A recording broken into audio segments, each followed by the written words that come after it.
La doctora es intensivista pediatra del Instituto Nacional de Pediatría, jefa de la terapia intensiva del instituto. No sé si necesite más presentación, yo creo que todos la conocemos y nos va a hablar acerca de código sepsis. Sí, no.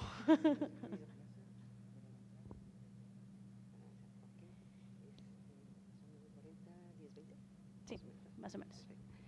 Muchísimas gracias. Buenos días, yo agradezco la invitación. A ver, déjenme primero ubicar. Que esto funcione. Agradezco la invitación de la Asociación de Terapia Intensiva Pediátrica de Nuevo León para poder participar con ustedes en este importante evento. Y bueno, el punto que mencionó la doctora está incluido. El título es Sepsis, choque séptico, actualidades, entre comillas, si es que hay actualidades. Los objetivos que yo pienso tratar en los siguientes minutos con ustedes son básicamente concientizarnos, y ya de algo habló el doctor César en la primera conferencia, sobre si la sepsis es un problema epidemiológico que siga siendo razón por la cual debemos estar interesados en seguir hablando de ella. Como segundo punto, ¿habrá que redefinir la sepsis? Y hemos visto muchos estudios, tanto de investigación como clínicos, donde nos dan resultados, donde nos dan desenlaces, pero realmente tenemos una definición clara que nos permite incluso justificar los resultados de estos estudios. Y tercero, ¿hacia dónde vamos con la sepsis? Entonces, ¿representa la sepsis un problema epidemiológico a nivel mundial? Pues evidentemente que sí. Cada 4 segundos alguien muere por sepsis en el mundo. En lo que yo todavía no acabo de decir esta frase, ya alguna persona, niño o adulto, está falleciendo, y eso fue lo que dio pie a la Declaración de Barcelona, aproximadamente en 2011 o 2012, donde todas las asociaciones de terapia intensiva y otras, tanto de niños como de adultos, dijeron algo tenemos que hacer para frenar esta mortalidad tan importante que se tiene en estos pacientes, y surge entonces esta campaña de Stop Sepsis, Save Lives, y de ahí surge también el Día Mundial de la Sepsis, que también desde hace varios años, como ya les mencionaron, muchos de nosotros celebramos cada 13 de septiembre. Y bueno, hablando de niños y problema epidemiológico, justamente se reporta, yo no sé si se alcanza a ver, porque yo estaba viendo ahí las imágenes y como que se ven borrosas, ¿se alcanza a ver o apagamos alguna luz? ¿Sí se ve? Porque no se ve, ¿verdad? Sí, yo tampoco las veía y las imágenes están bien. Yo no sé si podemos apagar alguna de las luces sin que sean todas para que no se me duerman.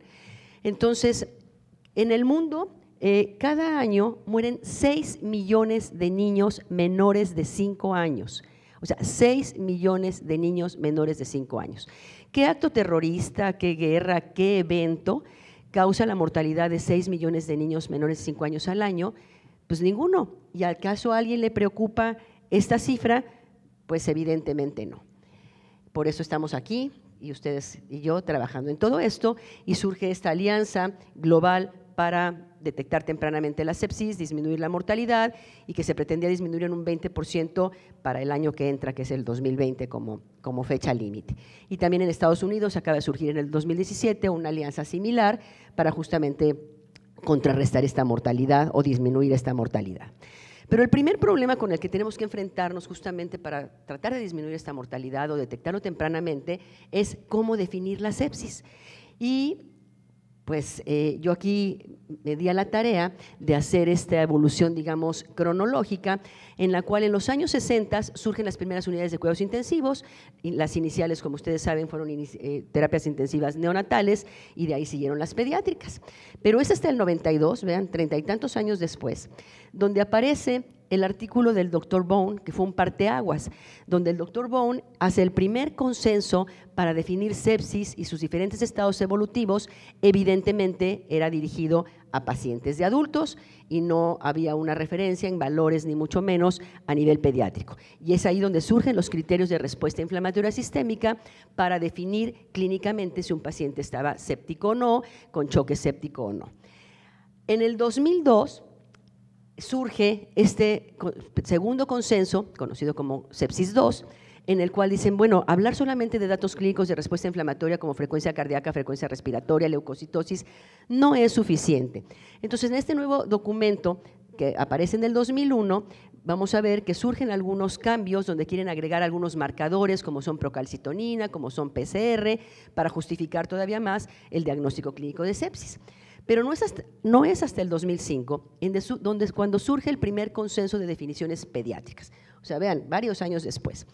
Este consenso metodológicamente tiene, como todos los consensos, poco valor, porque es solamente una opinión de expertos. Y este consenso se basó en 4 puntos importantes a revisar. ¿Deberíamos definir la sepsis en base a grupos de edad a nivel pediátrico o solamente decir niños? Y pues la respuesta era sí. Y entonces salen puntos en los cuales se habla de recién nacidos de una semana, de más de una semana y otros grupos de edad pediátrica. Entonces la sepsis tenía que definirse con criterios que tenían que estar adaptados a la edad del paciente. La segunda pregunta que se hizo este consenso fue: ¿tenemos que usar las mismas variables y los mismos valores fisiológicos que utiliza el consenso de adultos? Evidentemente no.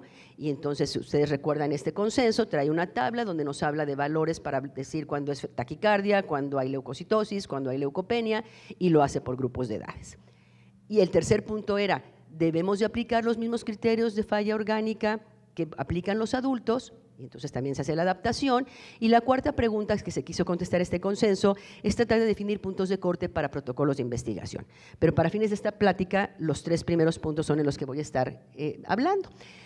No existe hasta el momento actual ningún otro consenso para definir sepsis a nivel pediátrico. Entonces ya desde aquí vamos partiendo que tiene limitantes como ser un consenso, que muchas de las variables que se establecen como valores fisiológicos a considerar, pues son tomados al azar, que no ha sido validada, que no es suficientemente sensible, pero estamos en el 2019, esto es del 2005 y hasta el momento actual no ha aparecido ningún otro documento. Y además esto no ha sido reproducible.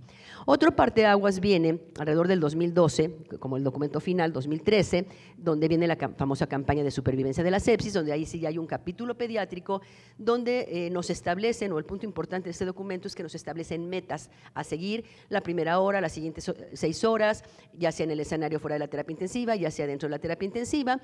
Y lo importante también de este documento es que siguiendo esas metas, la mortalidad podría disminuir en centros que tienen todos los recursos, en pacientes con enfermedades no crónicas podría disminuir hasta un 5% y en los pacientes con patología crónica podría disminuir hasta un 8 o 10%. Pero entonces, en el 2016 surge una duda, realmente en el grupo de adultos surge la duda de que realmente las definiciones para hacer el diagnóstico clínico de sepsis que se han llevado en todo este trayecto de años han resultado benéficas, han resultado útiles, han permitido detectar más tempranamente los choques o la sepsis y dar los tratamientos. Y entonces surge, que ahorita lo vamos a ver en grande, este tercer consenso de sepsis en el 2016 que también viene siendo otro segundo parteaguas y que ha creado gran controversia en relación a cómo podemos interpretarlo, tanto en adultos y no se diga en niños.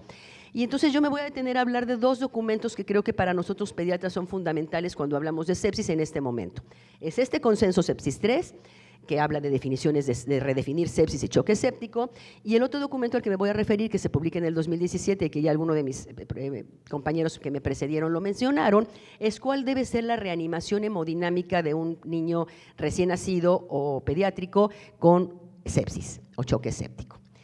Y entonces, bueno, teníamos el clásico artículo del Dr. Bone en el 92, les vuelvo a mencionar que sale entonces en el 2001 la revisión agregando algunos marcadores, y es hasta el 2005 donde sale este consenso internacional, donde nos definen respuesta inflamatoria, sepsis, sepsis severa y choque séptico, con los criterios que ustedes ya conocen.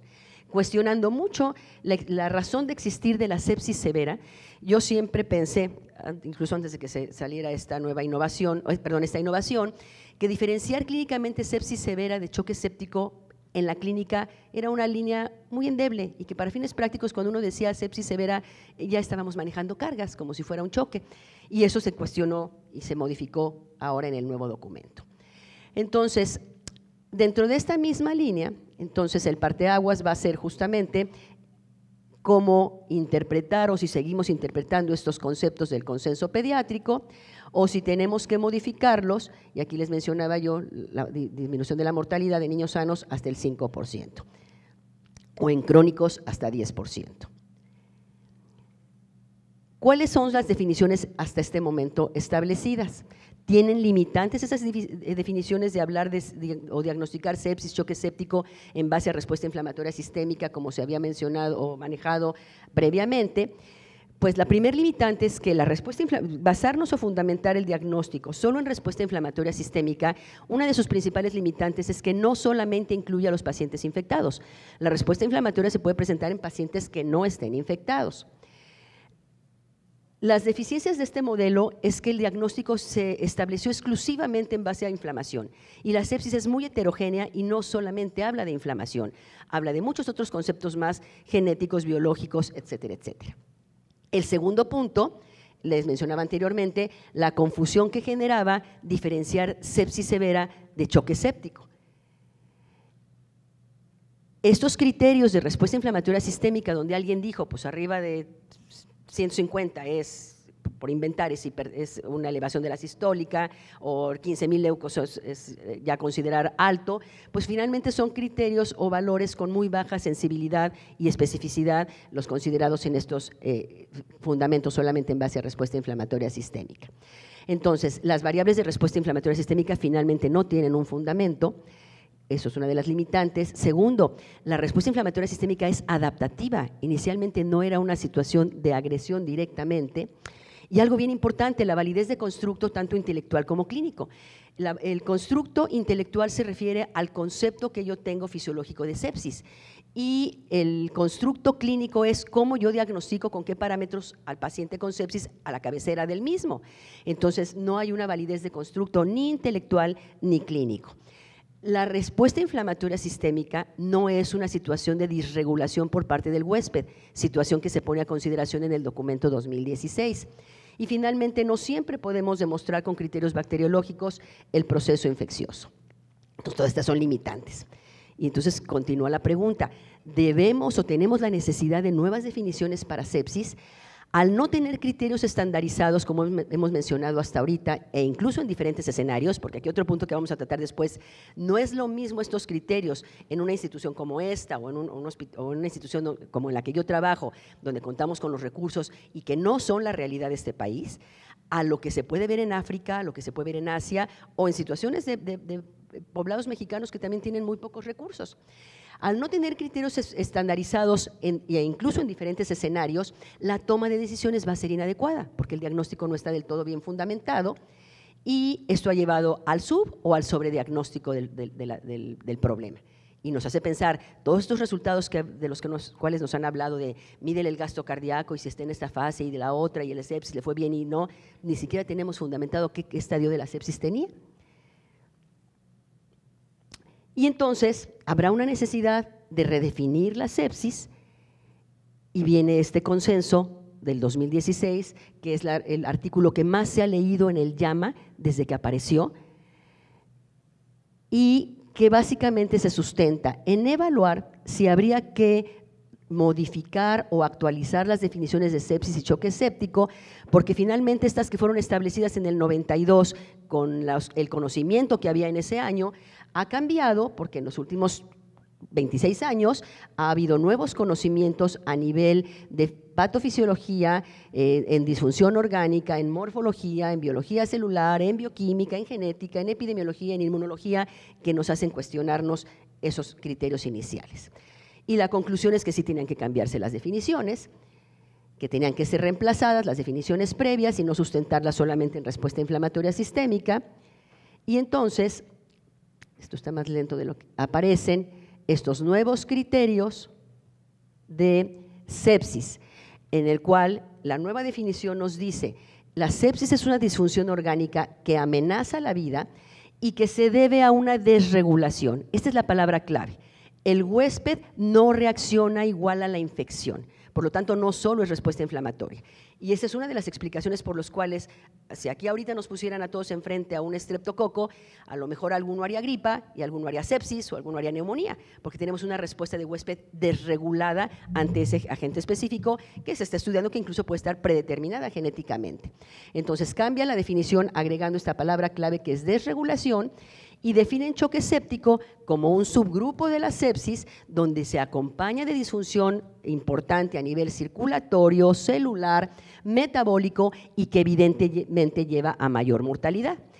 Y clínicamente, esta definición de constructo inicial que les doy arriba, la definición clínica sería la presencia de una sepsis clínica asociada a hipotensión que persiste a pesar del uso de vasopresores, así como también a la elevación en las cifras de lactato. Y desaparece el término de sepsis severa en este documento del 2016. Y entonces, quedamos que esta palabra desregulación diferencia a los criterios convencionales de respuesta inflamatoria, que era una respuesta adaptativa, mientras que la desregulación es una respuesta no adaptativa. Y entonces, así como aparece la palabra desregulación, aparece la de o continúa estableciéndose o considerando la disfunción orgánica. Y entonces, ¿cómo íbamos a definir o cómo este documento define la disfunción orgánica? Este documento que se llama Sepsis 3, y entonces aparece lo que se conoce como el Quick-SOFA, que es para valorar la disfunción orgánica. ¿Qué es el Quick-SOFA? Entonces, el Quick-SOFA, como ustedes saben, sobre todo quienes ven adultos, el SOFA era una evaluación de disfunción orgánica que se utiliza en adultos, pero que usaba muchas variables de laboratorio, bioquímicas, que no siempre se tienen al alcance. Entonces, el Quick-SOFA lo que pretende, mejor dicho, es identificar cuando hay una disfunción orgánica aguda, valorando solamente 3 parámetros en vez de los varios que el SOFA convencional manejaba. Y yo, para que les quedara así como más ilustrativo, pues les pongo el SOFA, y entonces el Quick-SOFA o el SOFA rápido lo que evalúa es el estado neurológico a través de la escala de Glasgow. Nos evalúa la presión arterial sistólica en menor de 100, ya se considera que está alterada, y la frecuencia respiratoria mayor a 20. 2 o más de estos puntos era igual a sospechar disfunción orgánica en un paciente que tenga sospecha de sepsis, y el tener 2 o más de estos puntos incluso es lo que tendría que evaluar el primer respondedor, que habitualmente es la enfermera que está a la cabecera del paciente. Yo siempre he dicho que hablar de sepsis no debe ser entre intensivistas, debe ser entre pediatras, entre urgenciólogos, entre cirujanos, entre oncólogos, porque es ahí donde se va a generar el problema de la sepsis, no cuando llega a terapia intensiva. Y entonces estos puntos ayudarían mucho al primer respondedor. ¿Y qué pasaba antes? Que el criterio clínico, ante un criterio clínico de sepsis, evaluaban el SOFA convencional, y SOFA es una valoración del fracaso orgánico asociado a sepsis, y en este caso, pero el problema es que involucraba muchas variables que no siempre se tenían en momento o en uso, y entonces si utilizáramos el SOFA rápido, la mortalidad podría aumentar hasta 10% más si este Quick-SOFA rápido estuviera alterado. ¿Y cómo se evalúa en el algoritmo? Entonces, el paciente tiene sospecha de foco infeccioso, valora el Quick-SOFA. Si ese Quick-SOFA, que es el A, está mayor a 2, es decir, la frecuencia cardíaca, el Glasgow, la frecuencia respiratoria, perdón, la tensión arterial, la frecuencia respiratoria del estado de conciencia, entonces, si esto es positivo, evalúa si hay esa disfunción orgánica. Y entonces, si tienes ese Quick-SOFA positivo, ya te puedes ir incluso a ver después los otros, pero en otro momento. Pero ya al tener ese Quick-SOFA positivo, te permite en un paciente con sospecha de sepsis valorar si a pesar de la reanimación no hay respuesta y sigue hipotenso y con lactato de 2, y entonces ya tendríamos el diagnóstico clínico a la cabecera del paciente de choque séptico. Y entonces tendríamos la utilidad de un SOFA temprano para evaluar la disfunción orgánica, y en caso de que esta disfunción orgánica no responda a estas medidas, hablaremos ya de un choque séptico. Pero hay un gran pero. Este Quick-SOFA excluye a niños, y por razones muy evidentes, porque la fisiología del choque en el niño es diferente, porque el niño tiene que diagnosticarse en base incluso a la situación de edad. Entonces este Quick-SOFA y este Sepsis 3, que parecía una gran novedad, lo que cuestiona es si debían, sobre todo en el grupo pediátrico, aunque yo creo que también en adultos, debemos de ser tan fundamentalistas de descartar por completo y no considerar los datos de respuesta inflamatoria sistémica. Yo lo pongo entre interrogación. La otra, por lo cual este Quick-SOFA y este Sepsis 3 no está útil para niños, pues es que los niños no hacen disfunción orgánica igual que la hace el adulto. En el niño, mientras en el adulto la hipotensión era un dato muy temprano que permitía a la cabecera del paciente sospechar que está habiendo la disfunción orgánica o cardiovascular, cuando en el niño hay hipotensión es porque el choque ya ha avanzado de manera importante. Entonces, finalmente no es un parámetro que nos permita detectar tempranamente esta sepsis. Y además, el niño puede llegar a choque solamente con disfunción cardiovascular sin tener otra disfunción orgánica, a diferencia del adulto. Y ante estas limitantes, entonces aparece al siguiente año, en 2017, intentos de aplicar este Quick-SOFA inicialmente dirigido a adultos, el intento de hacerlo en niños. Y entonces surge este Quick-SOFA pediátrico, donde se pretendía valorar este score de disfunciones orgánicas que se hacían en el adulto y que se sugieren en sepsis 3 y ver si estas podrían ser adaptadas y validadas en una versión pediátrica que nos permitiera confirmar en un niño con sospecha de infección que está teniendo estas disfunciones orgánicas. Y entonces este Quick-SOFA pediátrico fue un estudio retrospectivo donde aplicaron estos criterios que brevemente habíamos mencionado antes y el desenlace primario era valorar la mortalidad. Y los resultados fueron los siguientes, pues no gran alentadores porque pues ya lo sabíamos, que a mayor número de disfunciones orgánicas, ya me desubiqué aquí, perdón, que a mayor número de disfunciones orgánicas evidentemente es la mortalidad mayor.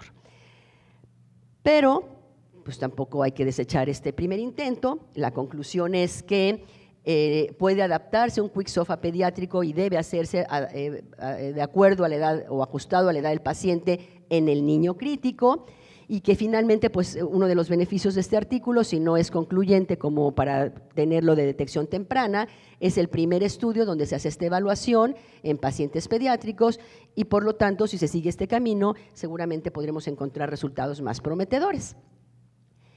Y entonces, ¿qué empieza a suceder? Sigue creándose esa controversia de qué podemos hacer con los niños. Y empiezan a salir unos artículos, y yo les traigo algunos que me parecen interesantes, primero por lo siguiente, porque los 3 que yo encontré, bueno, 2 de 3 de los que encontré, están hechos en población de recursos limitados, como es la India, como es Uganda, yo aquí nada más les voy a traer uno, otro es australiano, ese ya no está tan de países con grandes limitaciones, y este artículo que les traigo compara, de manera retrospectiva dijeron, a ver, hicimos diagnóstico de choque séptico y de sepsis en tantos niños durante tanto tiempo que ahorita se los puedo enseñar. De manera retrospectiva vamos a ver quiénes cumplían con los criterios del consenso 2005 y quiénes cumplían con sepsis 3. Y entonces el objetivo era evaluar cuántos niños cumplían con la definición sepsis 3, cuántos con el consenso desde 2005 y compararlo con la mortalidad. Entonces el objetivo de este artículo, que es reciente, si mal no recuerdo, 2018-2019, por ahí está la referencia, lo que hace es evaluar sepsis 3 contra definiciones de consenso de sepsis. Sí, aquí está, del 2019. Y la selección del paciente, vámonos al final, que terminaron 228 pacientes cumpliéndolo con los criterios de inclusión y de esos 228, 117 se les aplicó las definiciones del consenso, 111 a estos que tenían definiciones del consenso se les aplicó sepsis 3 y lo que encontraron es que en total de consenso se les pudo aplicar a 112 y de sepsis 3 se les aplicó a 104. ¿Y cuáles fueron los resultados? En este diseño que les decía yo que es retrospectivo, hecho en terapias intensivas durante 3 años, en niños menores de 17 años, no me coordino con esto, en niños menores de 17 años, y donde cuando usaron el criterio de sepsis 3, el criterio que manejaron fue el valor de lactato de más de 2 para identificar a los niños. ¿Qué se concluye con este artículo? En los niños con choque séptico que cumplían con criterios del consenso, o sea, los que cumplían con consenso 2005, solo el 48%, menos de la mitad, cumplían con los de sepsis 3. Los niños que cumplieron con ambos criterios, consenso y sepsis 3, pues eran los más graves. Entonces, finalmente, lo que a nosotros nos interesa es detectar los que no están todavía graves, sino los que están entrando a fases tempranas de sepsis o choque séptico. Y pareciera que entonces sepsis 3 solo está enfocado a identificar a los niños más graves, y eso no sería la idea inicial, sino detectarlos de manera más temprana. Y entonces, la sepsis existe desde la época de las cavernas. O sea, se infectaban, no sé, una herida de mamut, se infectaban, hacían infección y hacían sepsis. La sepsis es tan antigua que incluso el término ya aparece en el texto de la Ilíada, de todo el tiempo que ha sucedido desde que apareció la Ilíada, y a pesar de eso, de que existe desde que el hombre está en la tierra, desde que incluso el concepto como tal está concebido en un texto clásico como el de Homero, y sin embargo, a pesar que hoy en día estamos en la época de la medicina genómica, pues nos seguimos con que la sepsis de la edad de piedra al momento actual no tenemos una definición precisa y menos para el grupo pediátrico. Entonces, a pesar de que la sepsis es parte de los retos diarios en las unidades de cuidados intensivos pediátricos, no tenemos esa definición precisa. Las guías internacionales que definen sepsis y sus diferentes estadios tampoco son adecuadas, y la consecuencia de esto, de tener una definición vaga, tanto en la clínica como en el constructo, nos lleva a variabilidad en la incidencia y prevalencia de los resultados que estamos obteniendo en las publicaciones que hay a nivel mundial, como nos menciona este artículo. Voy a terminar entonces con el capítulo de definir sepsis, tanto en la clínica como en la definición fisiológica, y ahora me voy a otro punto importante, que es el abordaje diagnóstico terapéutico. Y como si bien les dijeron también en algunas pláticas anteriores, no hay nada nuevo, efectivamente en sepsis no tenemos, y en choque séptico no hay ninguna molécula nueva, ningún medicamento nuevo, no hay nada nuevo, pero lo que sí se está actualizando es sistematizar los conocimientos que tenemos en relación a sepsis, choque séptico. Y entonces ahora voy a hablar de este segundo documento que a mí me parece que es de vital importancia que todos los pediatras conozcamos, que es cómo reanimar, es una guía de práctica clínica, cómo reanimar a los niños pediátricos y neonatales que tienen choque séptico desde el punto de vista hemodinámico. Y entonces este documento tiene dos puntos importantes. Primero, revisar lo que se había hecho hasta que apareció la campaña de supervivencia de la sepsis, y el segundo punto importante es que sistematiza el diagnóstico y el tratamiento del niño séptico en base a paquetes de atención, que están muy de moda, las famosas bundles. Y entonces estos paquetes de atención lo que nos hace es tratar de homogeneizar nuestros criterios diagnósticos terapéuticos. Y entonces son 4 paquetes. El primer paquete es el paquete reconocimiento. Lo que todo pediatra y enfermera, porque hoy en día el diagnóstico, si el paciente está hospitalizado de sepsis, choque séptico, no sé si hay enfermeras aquí, lo tiene que hacer la enfermera, es a través de este paquete de reconocimiento, que aquí se los pongo el documento original, pero que consiste en lo siguiente, este paquete de reconocimiento. Hacer una estrategia de tamizaje. Y ese es un punto importante en este artículo. Generalmente cuando leemos los artículos de literatura extranjera, nos dicen, haz esto, esto y esto y esto, y mide esto y esto y esto y esto. Y a veces eso no es reproducible en nuestros países o en nuestros hospitales. Este documento nos permite regionalizar a lo que nos pudiera funcionar en nuestra unidad. Y lo que hace es una estrategia de tamizaje usando lo que se conoce como una herramienta activadora. Entonces, cada uno en nuestro hospital, y ahorita vamos a ver un ejemplo de herramientas activadora, dice, con estos datos voy a pensar que este niño, si tiene probable sepsis o tengo una evidencia de sepsis, puede estar entrando en un choque séptico. Esta evaluación clínica del tamizaje se tiene que hacer en los primeros minutos, y si se considera positivo, si la enfermera le dice, doctor, tiene tal, tal, tal, tal, y el doctor dice, esto se puede considerar una herramienta activadora para pensar sepsis, choque séptico, entonces se iniciaría el paquete de resucitación, que sería el segundo paquete. Entonces, el primero es el reconocimiento, el segundo es resucitación. Y este paquete de reanimación o resucitación descansa en 5 puntos fundamentales. Les digo, solamente es ordenar nuestro conocimiento. Y los puntos en los que descansa es, obtén un acceso vascular en 5 minutos. Y entonces esto le da mucha relevancia, por ejemplo, a la punción intraósea, porque no traigo esta plática aquí, pero cuando uno tiene el catéter al cirujano o al intensivista más hábil ahí junto al paciente y está todo bajo control, ¿cuánto tiempo se tarda alguien con toda esa experiencia y el recurso en poner un catéter? Reportado 15 minutos, aún estando en las mejores manos hábiles y demás, mientras que una punción intraósea en 5 minutos. El segundo punto de ese paquete de reanimación es iniciar esa resucitación hídrica, que ya nos hablaron excelentemente en la primera plática, con cargas rápidas en 30 minutos, ya no me voy a detener en eso. Otro punto fundamental, que así como es básica la reanimación hídrica, el pronóstico también va a ir de la mano del inicio adecuado del antibiótico en la primera hora, con la posibilidad o no de tomar el hemocultivo. Si no se puede, no lo retrasen. Pero no nada más es, les digo a mis residentes en broma, no es nada más ponle ampiamica, ¿sí? Sino hay que hacer una evaluación de una serie de criterios que ahora no será motivo de esta plática, donde tengo que ver cuál es el volumen de distribución en un niño que tiene edemas, lesión de glucocálix, etcétera, etcétera, la epidemiología, o sea, varios parámetros para considerar cuál va a ser el esquema antibiótico ideal para ese paciente en la primera hora. Entonces digo, no, nomás póngale ampiamica o una, los medicamentos que ponemos siempre, para no decir nombres comerciales. El tercero, también nos lo mencionaron en la primera plática, inicien tempranamente la infusión con vasopresores, la infusión con inotrópicos, cuando consideren que ese paciente es no respondedor a volumen. Y ahí está el meollo del asunto.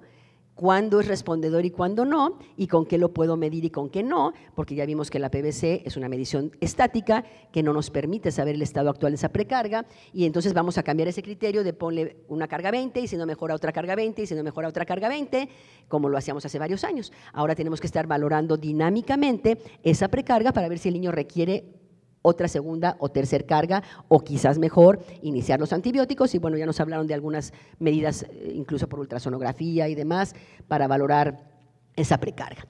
Entonces, resumiendo, la parte más importante como pediatras es el acceso vascular en menos de 5 minutos, la resucitación, el inicio temprano de antibióticos de amplio espectro o el uso de aminas en caso de pacientes no respondedores. El siguiente paquete es estabilización.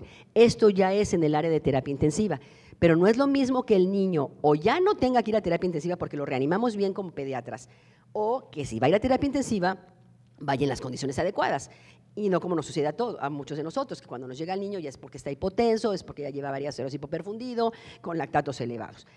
Este paquete de estabilización ya implica un monitoreo, que también nos hablaron anteriormente, multimodal, para optimizar esa administración de volumen, considerando terapias cardiovasculares, las metas hemodinámicas que ya nos hablaron anteriormente, y confirmar que el esquema antibiótico que se inició está siendo adecuado y está siendo, no solamente por el germen que se sospeche, sino por las condiciones hemodinámicas que pueden modificar la farmacocinética o la farmacodinamia del antibiótico en un paciente con choque séptico.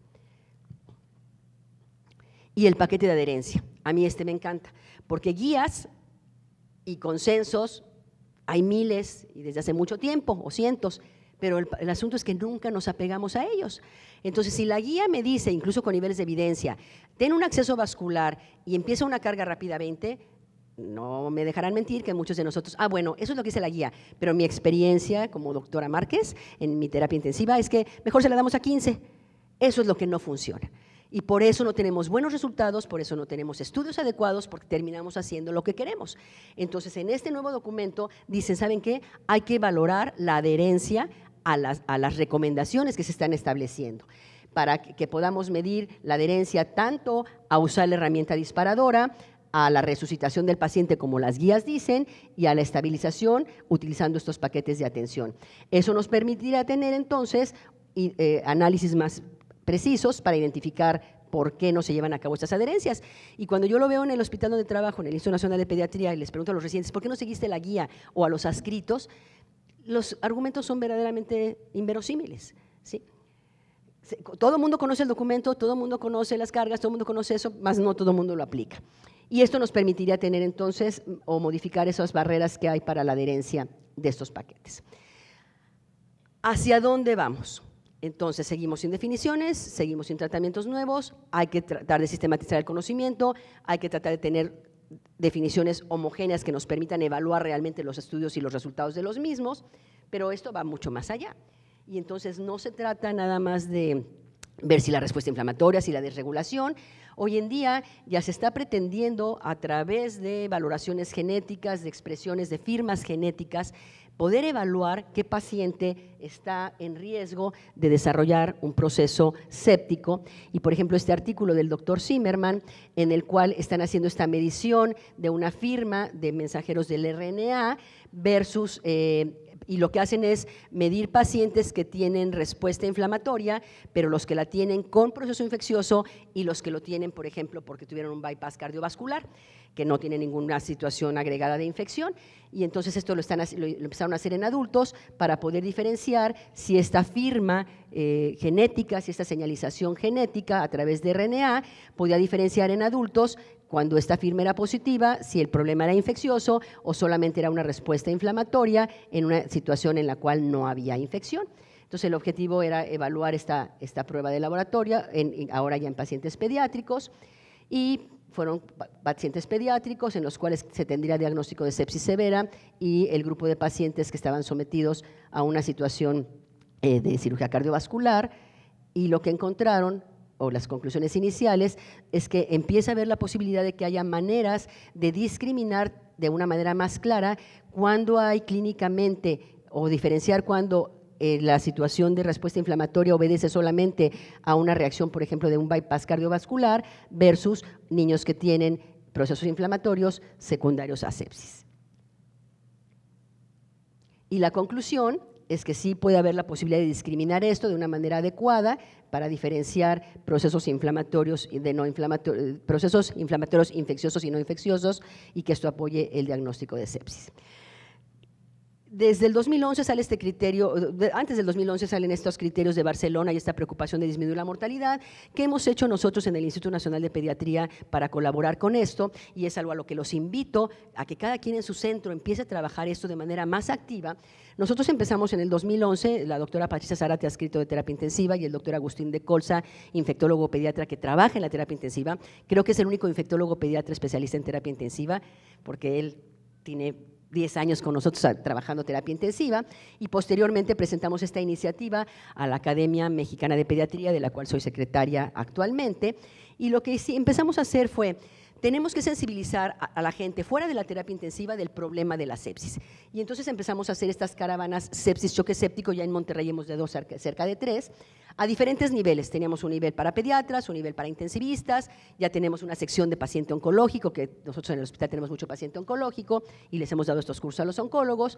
Entonces empezamos estas campañas para tratar de integrar estos procesos de atención, que todos, dentro de lo heterogéneo que está la definición y demás, seamos homogéneos en utilizar los criterios que existen, con la finalidad de que hubiera apego a las guías de práctica clínica con todas las limitaciones que estas pudieran tener, pero peor es hacer las cosas sin ni siquiera guiarnos con las guías, y que al integrar este proceso de atención podríamos categorizar el nivel de gravedad y que se atendiera al paciente tempranamente en el área de urgencias, en el área del piso de oncología, de cirugía, de infectología, a través de esta herramienta activadora, que bueno, no me da tiempo de hablar mucho de esto, pero esta herramienta activadora es una lista de cotejo: alteración de la temperatura, alteración del sensorio, alteración del llenado capilar, hipotensión cuando ya es tardío y la enfermera lo palomea, y 2 más de estos, ya eso es una herramienta disparadora. Tengo un niño con sospecha de sepsis, tengo estos 3 o 4 puntos que me dicen que puede ser sepsis, activo esta herramienta disparadora, y entonces ya el médico llega y evalúa si se justifica empezar o no una reanimación.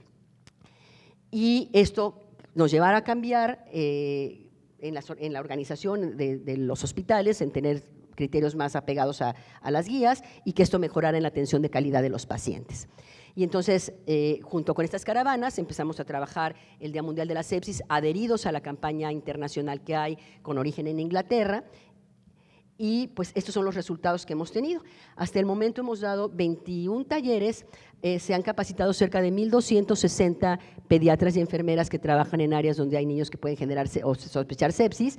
Ya tenemos programados eventos para el 2020, a final de mes vamos incluso a San Cristóbal de las Casas. Es la primera vez que vamos a ir a una región todavía mucho más limitada en recursos, porque si ustedes revisan ahora los artículos de sepsis, están orientados no a qué hacer cuando uno tiene medición de gasto cardíaco no invasiva y todo esto que hemos mencionado, no, en los lugares donde no se tienen estos recursos. Entonces ya empezamos a trabajar esas áreas y lo hemos hecho desde el 2011 hasta el 2019, y además, les decía yo, hemos platicado en estos días, en estos eventos del Día Mundial de la Sepsis desde el 2011 hasta la fecha de manera ininterrumpida.